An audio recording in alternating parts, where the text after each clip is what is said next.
आज आपण काल्याच्या भगवत चिंतन सेवेमध्ये उपस्थित आहोत. जगद्गुरु श्री तुकाराम महाराजांचा एक काल्याच्या प्रकरणातील अभंग आपण चिंतन सेविकता निवडलेला आहे. काला या शब्दाचा सरळ अर्थ आहे प्रसाद. देवाचा प्रसाद घेण्याकरता अधिकारी लागतो देवा. बाजारामध्ये जर गेला तर दही आणि लाही विकत मिळेल, पण तो खाऊ आहे, तो प्रसाद नाही. ती तर दही आणि लाही ज्या वेळेला आपण त्या माठामध्ये भरतो आणि भगवत नामचिंतन करून भगवान परमात्मा त्याच्यामध्ये शक्ती प्रोक्षित करतो, त्यानंतर तो प्रसाद होतो. जीवनाच्या सर्वांगीण दुःखाचा नाश करण्याची ताकद फक्त देवाच्या प्रसादात आहे.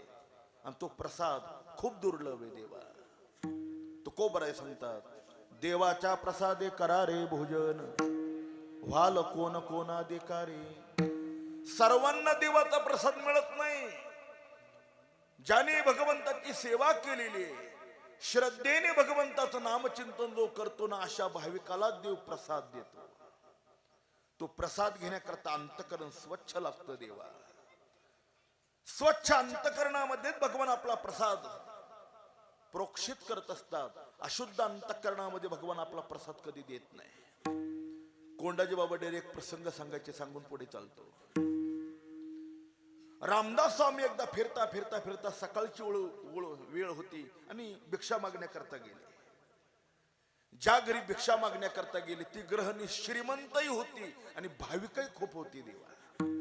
कोंडाजी बाबा म्हणायचे, श्रीमंत आणि रजोगुणी माणसं भरपूर आहे, श्रीमंत आणि तमोगुणी माणसं भरपूर आहेत देवा, पण श्रीमंत आणि सात्विक माणसं बोटावर मोजण्या इतकीच आहे, फार कमी माणसं आहे. बाबांचं पुढचं वाक्य सांगू, ज्या घरामध्ये कदाचित श्रीमंती नसेल पण घरातलं कुटुंब जर भाविक असेल ना, तर त्या घर मालकाने लक्ष्मीला हाताला धरून जरी घराच्या बाहेर काढलं तरी लक्ष्मी त्याच्या घरातून कधीच जात नाही. बघा, ज्ञानोबराय बोलतात, जेथ जेथ संपत्त्याने दया, दोन्ही वसती आली आठाया, तेथ जान धनंजया विभूती माझी. तशी घरातली घरमालकीन अत्यंत भाविक होती. समर्थ तिच्या दरवाजात गेले, जय जय रघुवीर समर्थ अलग पुकारले. तिने प्रसन्न अंतकरणाने आपली त्यांना भिक्षा दिली. समर्थांनी त्यांना एक प्रश्न विचारला, ए बाळ, सकाळच्या वेळेला मी तुझ्या घरी आलो आणि भिक्षा मागितली, तू प्रसन्न होऊन मला भिक्षा दिली. बघ, तुला जे पाहिजे ना ते माझ्याकडून मागून घे. मला श्रीरामाचा साक्षात्कार झालेला आहे, तू मागशील ते देणे इतका मी समर्थ आहे. माग. तिने सांगितलं, नक्की देणार? तू मागशील ते देणार, काय पाहिजे तुला? तिने असं ऐकलं होतं, रामदास स्वामींना प्रभू रामचंद्रांचं दर्शन झालेलं आहे. तिने सांगितलं, स्वामीजी मला दुसरं काही नको, मी ऐकलंय तुम्हाला प्रभू रामचंद्रांचा साक्षात्कार झालेला आहे. तो साक्षात्कार जर तुम्हाला झाला असेल ते रामाचं दर्शन मला झालं पाहिजे, दुसरं मला काहीच नको. धक्काच बसला समर्थांना. राम काय टपरीवरचा भाजीपाला थोडाचे, कोई बी चीज उठाव छे आणा, असं काही का? हजारो वर्ष तपश्चर्या केली तरी तो मिळत नाही. योगियांच्या ध्यानी ध्याताना तोडशी, तो आमापाशी मागे पुढे. पण आता वचन दिलंय, साधूची वाणी आहे, सांगितलं चिंता करू नको, उद्या सकाळी आल्यानंतर तुझी इच्छा पूर्ण करीन मी, असं मनाने निघून गेले. तिला रात्रभर झोपच आली नाही. उद्या श्रीरामाचं दर्शन होणार आहे, श्रीरामाचं दर्शन होणार आहे, श्रीरामाचं दर्शन होणार आहे, सारखे मनामध्ये. आणि ती घोकत होती. सकाळीच उठली, गंगेत स्नान केलं, देवाची पूजा केली आणि एका समर्थ साधूला भिक्षेला काय देव म्हणून सुंदर तांदळाची खीर बनवली आणि त्यांची वाट बघत बसली. आता समर्थ कधी येणार आहे? इकडे समर्थांचं स्नान झालं, त्यांनी अन्य कुरकलं, हातामध्ये कमंडलू घेतला आणि मनामध्ये विचार केला, जिला वचन दिलंय राम द्यायचा आहे तिच्याकडे निघालं पाहिजे. घराच्या बाहेर पाऊल टाकलं, मनामध्ये समर्थांचा विचार असा आला, अला जिला राम द्यायचा तिची परीक्षा तरी बघावी. काय परीक्षा बघावी म्हणून रस्त्याने चालता चालता गाईचं शेण दिसलं, उचललं, कमंडूला टाकलं, काड्या टाकल्या, खडे टाकले, कचरा टाकला. सगळ्या घाणेरड्या वस्तूंनी कमंडलू भरवलं आणि तिच्याकडे आले. जय जय रघुवीर. अशा घाणेरड्या कमंडुलामध्ये कशी घालू? मला कमंडलू स्वच्छ द्या तरच माझी खीर मी तुम्हाला देईल, अन्यथा देणार नाही. समर्थाने काय सुंदर उत्तर दिलं बघा. समर्थ म्हणाले, बाळ फारच हुशार आहे का तू? तुझी सामान्य खीर घेण्याकरता जर माझा कमंडलू तुला स्वच्छ लागतो, तर माझा श्रीराम तुला देण्याकरता तुझं अंतकरण स्वच्छ नको का? तसा श्रीराम कसा देता येईल देवा? येवोनी गोपाळ राहे तेथे, पण केव्हा तुका म्हणे चित्त करते. देवाच्या प्रसादाकरता स्वच्छ अंतकरण लागतं देवा. धुंडा महाराज म्हणायचे, कोण व्हारा देकारे याशी हरी देईल. ज्यांनी आपलं अंतकरण पात्र स्वच्छ केलेलं आहे त्यालाच परमात्मा प्रसाद देतात. जगद्गुरु तुकोबराय आपलं पात्र स्वच्छ करून भगवंताच्या दरवाजामध्ये प्रसाद मागण्याकरता एक जन्म नाही अनेक जन्मची जन्मसेवा करत होते देवा. मिळालेला मानवी देहाचा सदुपयोग कसा करावा याच्याकरता जगद्गुरु तुकोबराय अहोरात्र प्रयत्न करत होते. देवानी प्रसाद द्यावा का? तत्प्रसादात पराम शांती स्थानम प्राप्स्यसि शाश्वतम. ज्या समाधाना करता ज्या शांती करता आपण अहोरात्र प्रयत्न करतोय ते समाधान भौतिक वस्तूंनी मिळत नाही देवा. विवेकानंदांचं एक वाक्य ऐका. स्वामी विवेकानंद सांगतात, सुईच्या छिद्रातून अलीकडचा उंट पलीकडे जाईल, पण श्रीमंतांनी समाधान एका ठिकाणी कधीच नांदत नाही, हे लक्षात ठेवा. श्रीमंत माणसं हे समाधान मिळावं म्हणून आपल्या बंगल्याला नाव देतात समाधान, त्याच्यात नुसतंच कटकटी राहतात देवा. समाधान शब्दाची केवढी विटंबना आहे. शांती सदन, शेजारचे घर विकून कधी निघून गेलेले राहतात, एवढी शांती त्याच्या घरात राहते. केवढी कुचंबना आहे देवा समाधान आणि शांतीची. त्या एसपी कॉलेजला जा, मी एसपीचा MSc केमिस्ट्रीचा विद्यार्थी. तिथं प्राचार्य शिवाजीराव भोसलेने एक सुंदर वाक्य लिहिलंय, I was happy thousand I was a poor man. श्रीमंतांनी समाधान एका ठिकाणी कधी नांदत नाही. समाधान पाहिजे असेल तर देवाच्या प्रसादाशिवाय दुसरा पर्यायच नाही देवा. देखिले तुमचे चरण निवांत राहिले मन, कासया तेजेन प्राणा पुलागे माय. किंवा आता कोठे धावे मन, तुझे चरण देखलिया भाग गेला शन गेला अवगा झाला आनंद. ते समाधान मिळण्याकरता समाधान रूपी प्रसादाकरता जगद्गुरु तुकोबराय अनेक दिवस अनेक जन्म देवाची सेवा करत होते. एक जन्म नाही. निद्रा करिता होतो पायी, सेवेची लंका घेतली तई, वानर गोवळ गायी सेवे चारी फिरत असो. किंवा मागे बहुता जन्मी हे चिकरिता आलो आम्ही, भवताप श्रमे दुःख पिडले निववते. एक काळ असा आला का जगद्गुरु तुकोबरायांच्या सेवेला भगवान परमात्मा प्रसन्न झाले आणि गोपाळाला प्रसाद देण्याकरता देवांनी कशी हाक मारली तुकोबराय अभंगाच्या पहिल्या चरणात सांगतात. याल तरी यारेला देण्याकरता गोपाळाला कशी हाक मारतात. गोपाळा ओ याल तरी या रे लागे. ज्याला माझा प्रसाद पाहिजे ना त्यांनी या. देवाच्या प्रसादाकरता आत्मकृपा लागते.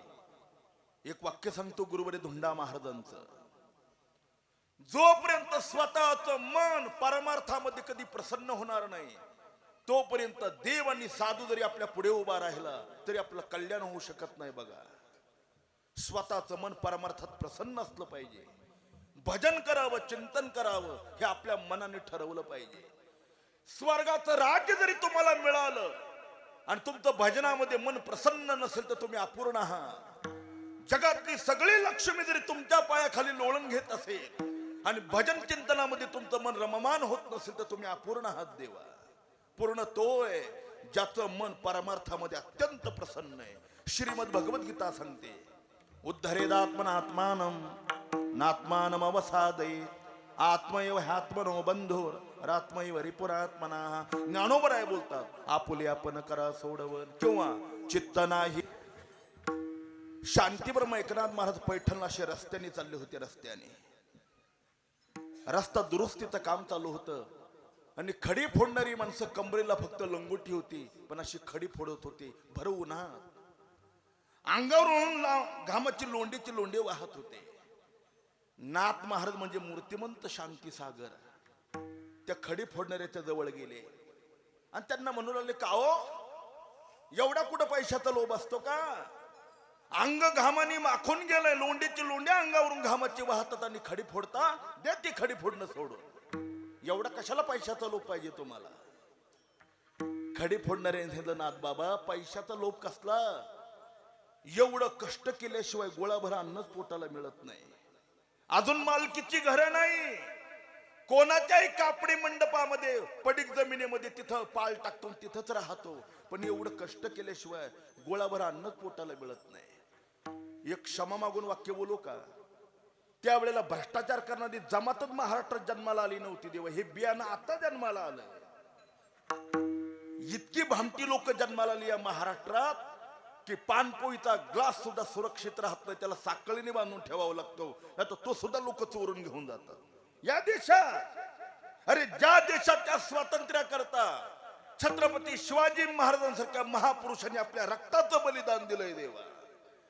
कितीक तरी क्रांती महापुरुषांनी आपलं रक्त सांडलंय, माता भगिनीने आपलं सौभाग्य दान केलंय, आणि त्या भारत देशात एवढी भामटी जन्माला यावी त्याचं कारण आहे राजा कालस्य कारण. जसा राजा तशी प्रजा. विठाला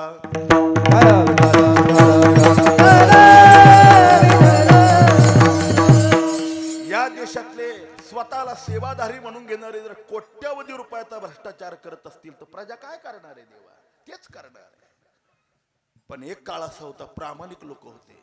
ओ नाथ, एवढं कष्ट केल्याशिवाय खायला मिळत नाही, मग चला माझ्या घरी. नाथ महाराज जागीरदार होते देवा. चला, तुम्हाला पाहिजे ते मग पाहिजे तितकं खायला देतो, काही काम करू नका, चला. सगळे आले. नाथाने सांगितलं, फक्त आता एक काम करा, ते आला की संध्याकाळी 7 ते 8 माझ्या घरी रामायण चालतंय, तेवढं बसून फक्त ऐका.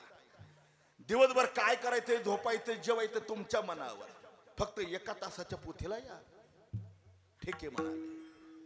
पहिल्या दिवसाची पोथी झाली, तिसऱ्या दिवसाची पोथी झाली, आणि सगळे खडी फोडणारे कोपऱ्यामध्ये आपसामध्ये चर्चा करू लागले, कस काय वाटतंय?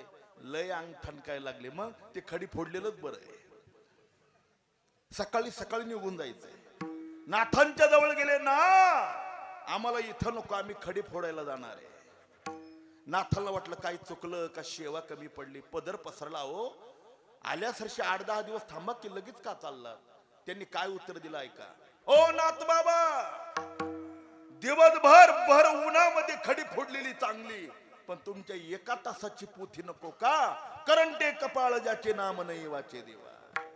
त्याच्याकरता देवाची कृपा लागते, ना तर कोणी भजन पूजन केलं असतं देवा, कोणाच्या नशिबात प्राप्त होत नाही. विठाला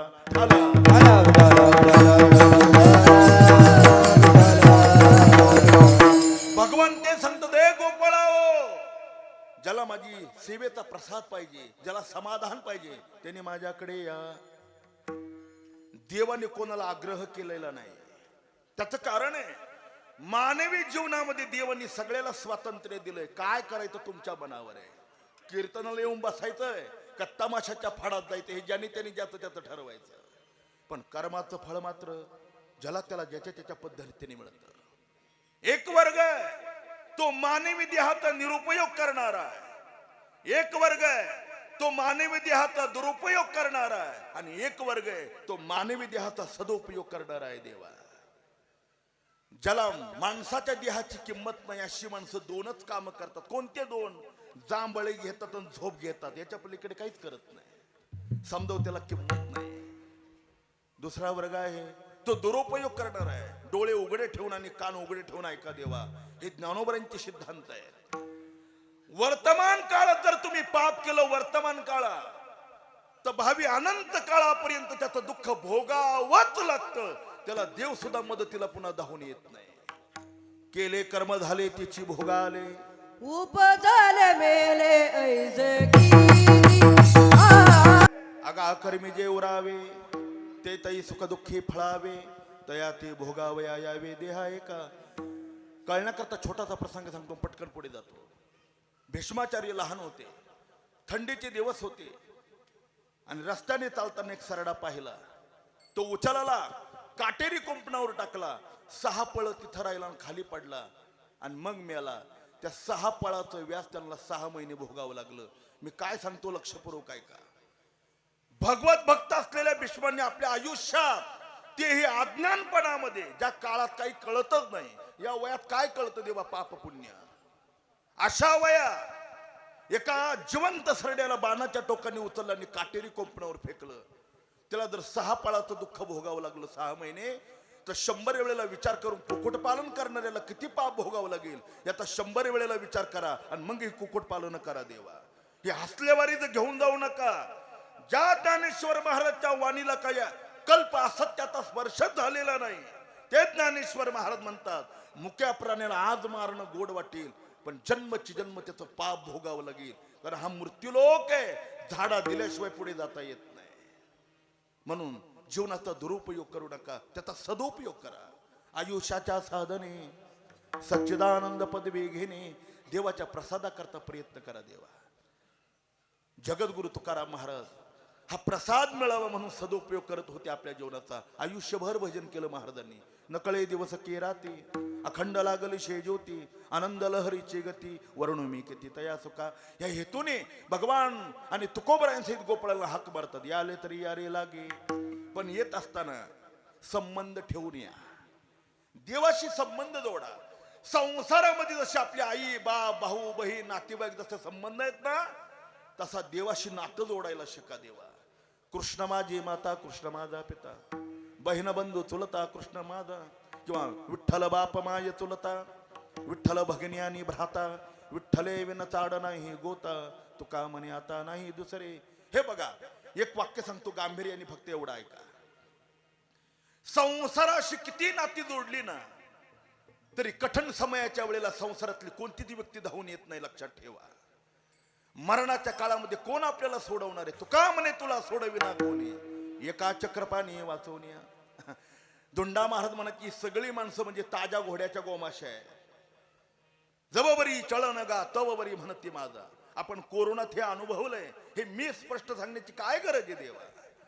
मरण समयाला कोणी येत नाही, पण हेच नसतं तुम्ही देवाशी जोडा. देव जिथे नाही तिथे मदतीला धावून येईल. हे बघा, एक भाताचं शीत जरी या मंडपामध्ये तुम्ही वारकऱ्याला खाऊ घातलं नाही, एक भाताचं शीत, आणि संकट समयाला जर तुम्हाला श्रद्धेने देवाला हाक मारली, तर खाऊ घातलेल्या भाताच्या शेताचे उपकार सुद्धा देव ठेवणार नाही. इतका भगवान कृतज्ञ आहे देवा. मोठ्यांदा प्रसंग सांगतो. सूर्यग्रहण होऊन गेलं. पांडव पत्न्या ऋषी मुनी साधू संत गंगेवर स्नान करता आले होते. आता एकत्र श्रीकृष्णांनी स्नान कसं करावं म्हणून गंगेच्या एका काठापासून तर दुसऱ्या काठापर्यंत एक दोर बांधलेला होता. आणि राजा धर्माने आवाहन केलं, वरच्या प्रवाहावर पुरुषांनी स्नान करा आणि खाली माता भगिनींनी स्नान करा.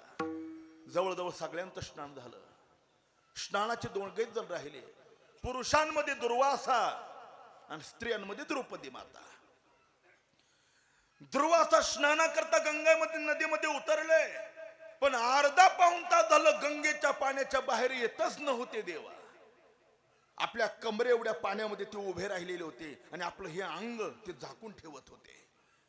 कधी हिमालयातल्या गंगेचं स्नान करा, जगा सर्वात थंडगार पाणी जर कोणत्या नदीत असेल तर गंगेचं पाणी अति थंडगार आहे. देवा 12-17 मिनिटापेक्षा गंगेच्या पाण्यात जर थांबला तर रक्तभिसरण क्रिया थांबली जाते. जगा गंगेच्या प्रवाहाला प्रचंड वेग आहे.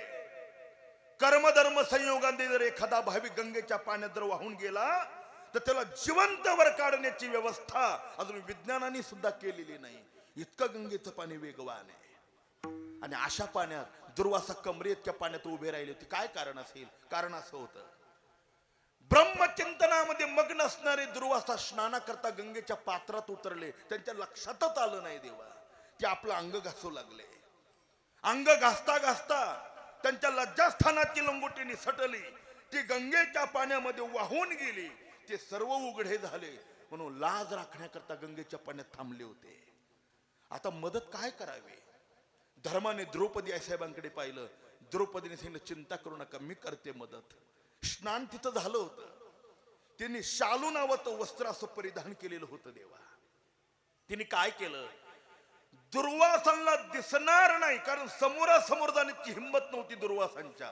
ती भयानक क्रोधिष्ट साधू होते. मग तिने काय केलं, त्याला दिसणार नाही अशी विरुद्ध दिशेला उभी राहिली. आपल्या पदराची एक पट्टी फाडली आणि गंगेच्या वाहत्या पाण्यात टाकली. पण पाणी वेगवान आहे आणि शालू हलका आहे. तिने पट्टी टाकली का वाहून जायची, पट्टी टाकली का वाहून जायची. दुर्वासांच्या हाताला येतच नव्हती देवा. फाडता फाडता तिचा अर्धा पदर फाटला गेला आणि तिचं थोडं अंग तिला दिसलं आणि धक्का बसला. मनात विचार केला, हे जर मी असंच फाडत राहिले तर मला उघड व्हावं लागेल, काय करावं. मग तिच्या लक्षात आलं, ज्या वेळेला स्वतःच सामर्थ्य कामाला येत नाही ना, त्यावेळेला देवाशिवाय दुसरा पर्याय उरत नाही. देवा तोच शेवट मदतीला आहे. तिने शेवटची पट्टी फाडली, द्वारकेच्या दिशेला आपलं तोंड केलं आणि देवाला मोठ्याने हाक मारली, हे कृष्णा धावरे लवकरी, संकट पडले भारी, कोठे गुंत हरे तो आमुचा कैवारी, कृष्णा धा. हे भगवान, तुमच्या शिवाय दुर्वासांना हे वस्त्र मी पुरवू शकत नाही. मी जर मदत केली नाही तर त्यांना पाण्यामध्ये आपला प्राण सोडावा लागेल. प्रभो लाज रखो तुम मेरे, लाज रखो, असे म्हणाले. आणि त्याच्यावर प्राणापेक्षा अधिक विश्वास आहे त्या भगवान श्रीकृष्णांचं स्मरण केलं आणि कपाळाला लावलेली पट्टी अशी पाण्यात टाकल्याबरोबर भगवंताने आपल्या माया शक्तीने गंगेचा प्रवाह शांत करून टाकला. देवा पाण्यात पडलेलं होतं ते शालूचं वस्त्र, ते पाण्याच्या तरंगाने जवळ आलं. दुर्वासांच्या लक्षात आलं काहीतरी वाहून आले आपल्याला मदतीला. त्यांनी जवळ घेतलं आणि पाहिलं तर पट्टी आपल्या लज्जा स्थानाला लावली आणि ते काठावर आले. द्रौपदी आईसाहेब दर्शना करता आल्या. त्यांचं हृदय सद्गतीत झालं होतं. दुर्वासांचं ओठ पुटपुटले होते, डोळे पाणावले होते. हात जोडून द्रौपदीला म्हणू लागले, हे बाळ, अगं किती मोठा उपकार तू माझ्यावर केलाय. हे बघ, आ लंगोटीला एवढी पट्टी जर तू मला दिली नसती तर या दुर्वासाला प्राण्यामध्ये आपला प्राण गमवावा लागला असता. हे द्रौपदी, या उपकाराच्या मोबदल्या दुर्वासाला आपला प्राण जरी मागितला तरी मी तुझ्या चरणावर ठेवण्याकरता तयारी. माग, तुला काय पाहिजे. तिने खाली मान घातली होती, फक्त ऐकत होती. त्यांनी आशीर्वाद काय दिला बघा. ए द्रौपदी, आयुष्यभर केलेली तपश्चर्या मी पणाला लावतो आणि तुला आशीर्वाद देतो. आज जशी तू माझी लाज राखली आणि मला जीवदान दिलंय ना, तसं ज्या दिवशी तुझ्या लज्जा हन्नाची वेळ येईन, चिंता करू नको.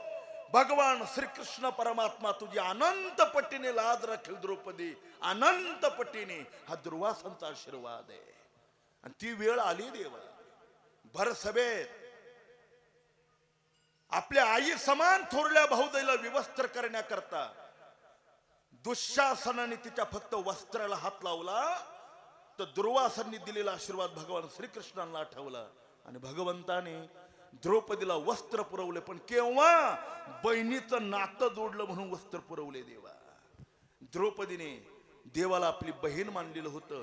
ज्या सभेमध्ये भीष्माचार्य होते, द्रोणाचार्य होते, कृपाचार्य होते, अहो सिंहासारखे तिचे 5 पती होते, तरी कोणी मदतीला आलं नाही. पण तो देवच शेवटी कामाला आला. म्हणून तो कोबराय सांगतात, त्याच्याशी नातं जोडा, त्याच्याशिवाय आपल्या मदतीला धावून येणारा जगात दुसरा कोणीच नाही. म्हणून त्याची नाळ जोडा, त्याच्याशी संबंध जोडा. म्हणून याल तरी या रे लागे, कोणी या, अवघे माझ्या मागे मागे, सर्वांनी माझ्या मागे या. मागे जाणाऱ्यांचे 4 प्रकारे आता वेळ मला नाही. पहिला वेदाच्या मागे जाणारा, दुसरा शास्त्राच्या मागे जाणारा, तिसरा संतांच्या मागे जाणारा आणि चौथा देवाच्या मागे जाणारा. विठाला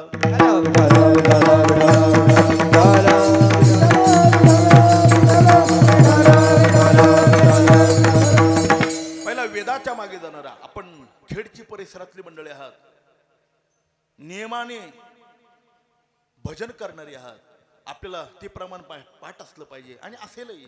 वेद मार्गे मुनी गेले, त्याचे मार्गे चालिलो, नकळेचे विषय अंदा म्हणून उघड बोलिलो, चालता धनुधरागा तरंगाकारी हरपलो, ज्ञानदेव निवृत्तीचा सर्वद्वैत निरसलो, धर्म जागो निवृत्तीचा तिने फेडिले पडळ. वेदाच्या मागे जाणारा.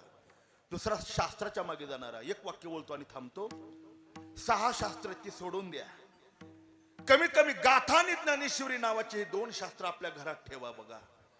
माळकरी असो अथवा नसो, आपल्या घरात ज्ञानेश्वरी असली पाहिजे. एसपी कॉलेजचे प्रिन्सिपाल गुरुवर्य मामासाहेब दांडेकर म्हणत असं, भारत देशात त्यातल्या त्यात महाराष्ट्रात हिंदू म्हणून जन्माला आलेल्या माणसाला ज्ञानेश्वरी वाचल्याशिवाय मरण्याचा अधिकारच नाही देवा. त्यांनी ज्ञानेश्वरी वाचलीच पाहिजे. वाचावी ज्ञानेश्वरी. माझ्या पुढे हे तरुण म्हणते ज्ञानेश्वरी वाचून काय फायदा होणार आहे आमचा. ऐका, 750 वर्षापूर्वी ज्ञानोबांनी सगळं सायन्स एका ज्ञानेश्वरी मध्ये सांगितलंय. एक नमुना सांगतो आणि पुढे चालतो. कॅन्सर नावाचा रोग आहे. नाशिक आणि पुणे जिल्ह्याला हैराण करून सोडलंय. आम्ही परवा निफाड तालुक्यात होतो नाशिकला. ज्या घरामध्ये थांबलो ना असा धक्का बसला, त्या घरातल्या 10 वर्षाच्या मुलाला ब्लड कॅन्सर निघाला. 10 वर्षाच्या. कशाचा परिणाम आहे? केमिकलची फळं आणि केमिकलची भाजी खाऊन आपल्या शरीरावर झालेला तो विघातक परिणाम आहे. त्याला केमोथेरपी करण्याची पद्धत आहे बघा.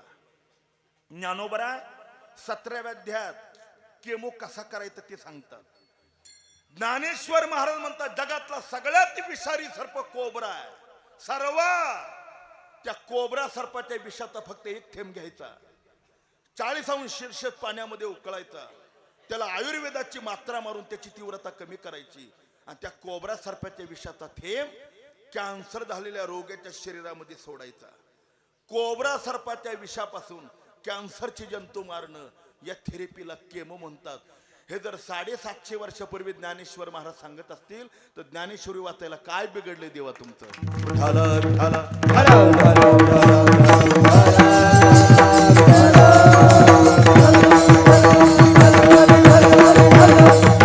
लाखो मी त्याच्यावरचे तुम्हाला महत्वाने लाखो औषधं सांगितले ज्ञानोबांनी सांगितलेले, पण मला वेळेची मर्यादा आहे. शास्त्राच्या मागे जाणारा, तिसरा संतांच्या मागे जाणारा, मार्ग दावून गेले आधी, आणि चौथा देवाच्या मागे जाणारा. सर्व धर्मान परित्यज्य मामेकम शरणं व्रज अहं त्वा सर्व पापेभ्यो मोक्षयिष्यामि मा शुचा. मग तुकाराम महाराजांना विचारलं, तुकोबरा देवाच्या मागे गेल्यानंतर फायदा काय होणार आहे? अभंगाचं दुसरं चरण. आजी देतो पोटभर,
देवाच्या मागे गेल्यानंतर काय भेटणार आहे आम्हाला? तुकोबराय सांगता आज देतो पोट भरे. तुम्ही देवाकडे जा, भगवान तुम्हाला पोट भर देणार आहे. नक्की देणार आहे का आश्वासनच देतो? कारण आतापर्यंत आम्हाला पुढाऱ्याने आश्वासनच दिले, आम्ही करू आम्ही करू आम्ही करू. असं काही का? तुकोबराय म्हणतात तो देव आहे, तो दिलेलं वचन पाळणारा आहे.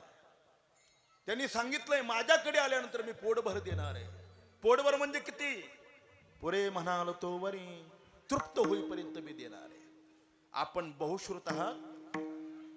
संसाराच्या प्रांगणामध्ये आतापर्यंत जगाच्या इतिहासात कोणाचं पोट भरलं नाही, भरत नाही आणि भरणार नाही. कायमची तृप्ती जर पाहिजे असेल तर फक्त देवाचा प्रसादच आहे. देवाच्या प्रसादाने पुन्हा जगात कशाचीच इच्छा राहत नाही. देवा काम नाही झालो पायी रिकामा. ही ताकद संसारामध्ये नाही. दोन वाक्य सांगतो. ज्याच्यामध्ये नेहमी वजाबाकी तो संसार आहे आणि ज्याच्यात नेहमी बेरीज तोच परमार्थ आहे. विठाला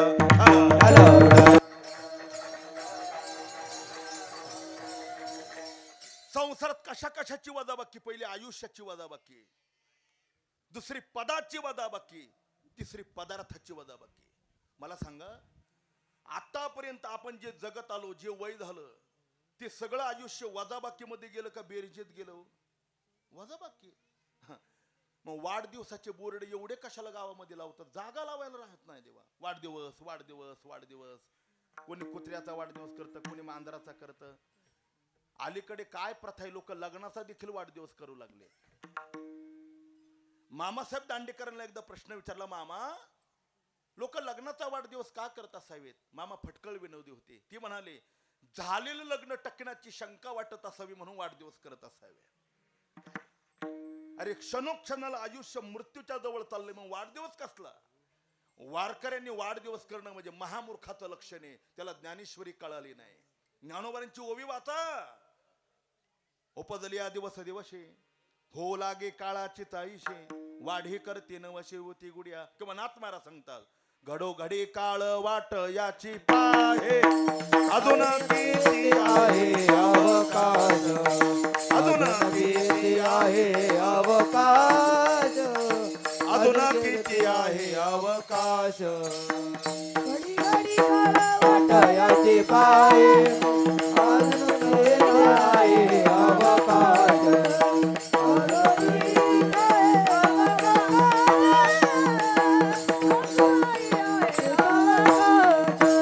घडी घडी काळ वाट याची पाहे.